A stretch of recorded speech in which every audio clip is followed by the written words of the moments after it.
Assalamualaikum warahmatullahi wabarakatuh.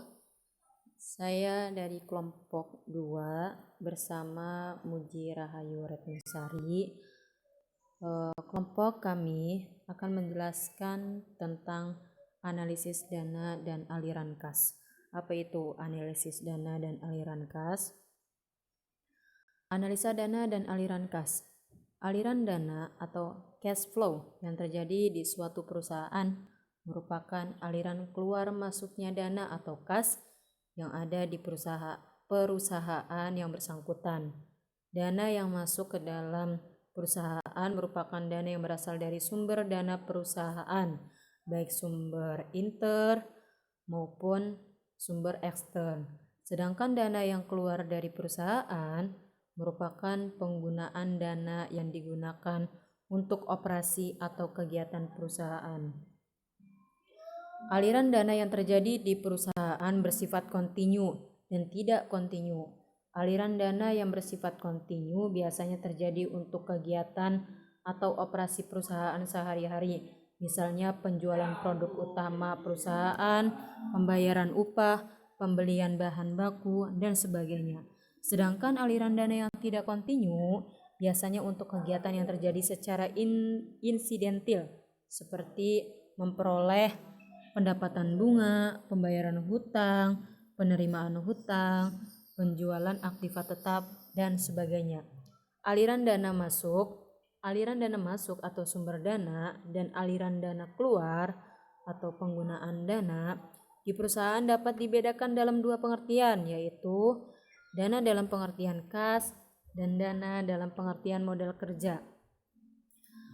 Analisis aliran dana dalam pengertian kas. Aliran dana dalam pengertian kas merupakan aliran kas masuk atau sumber dana dan aliran kas keluar, penggunaan dana yang langsung mempengaruhi besarnya kas yang berasal dari laporan neraca dan laba rugi. Aliran kas tersebut dapat kita cermati dari perubahan yang terjadi pada laporan neraca dan laba rugi. Di sini terdapat unsur-unsur yang memperbesar kas dan ada juga unsur-unsur yang memperkecil kas. Adapun unsur-unsur yang memperbesar kas terdapat 6 poin. Yang pertama, berkurangnya unsur-unsur aktiva lancar secara kas. Yang kedua, berkurangnya aktiva tetap. Yang ketiga, bertambahnya unsur-unsur dalam hutang lancar.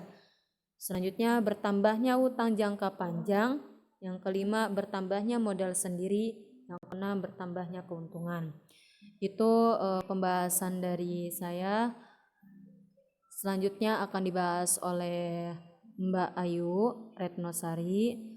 Mohon maaf apabila ada kesalahan dari saya. Terima kasih. Dilanjut oleh Mbak Ayu Retnosari. Bismillahirrahmanirrahim. Sebelumnya saya ucapkan Assalamualaikum warahmatullahi wabarakatuh. Terima kasih kepada Saudari Yunita atas waktunya. Baik, di sini saya akan menjelaskan tentang materi dari kelompok kami, yaitu analisa dana dan aliran kas. Yang berada unsur-unsur yang memperkecil kas. Satu, bertambahnya unsur-unsur aktiva lancar selain kas. Yang kedua, bertambahnya aktiva tetap. Yang ketiga, berkurangnya hutang lancar. Yang keempat, berkurangnya hutang jangka panjang. Yang kelima, berkurangnya modal sendiri. Yang keenam, adanya pembayaran dividen kas. Dan yang terakhir adalah adanya kerugian. Yang selanjutnya adalah sumber-sumber modal kerja, yaitu berkurangnya aktiva tetap, bertambahnya hutang jangka panjang, bertambahnya modal sendiri, bertambahnya keuntungan dari operasi perusahaan. Dan selanjutnya adalah penggunaan modal kerja. Perubahan unsur-unsur dari laporan neraca dan laporan laba rugi yang merupakan penggunaan modal kerja menyebabkan modal kerja perusahaan berkurang. Unsur-unsur tersebut meliputi: 1. Bertambahnya aktiva tetap. 2. Berkurangnya hutang jangka panjang. Yang ketiga, berkurangnya modal sendiri. Yang keempat, adanya pembayaran dividen kas. Dan yang terakhir adalah adanya kerugian. Baik, Sekian penjelasan dari kelompok kami. Kurang dan lebihnya kami ucapkan terima kasih banyak dan mohon maaf apabila ada salah-salah mungkin kata penjelasan dari kami. Akhir kata, wabillahi taufiq wal hidayah. Wassalamualaikum warahmatullahi wabarakatuh.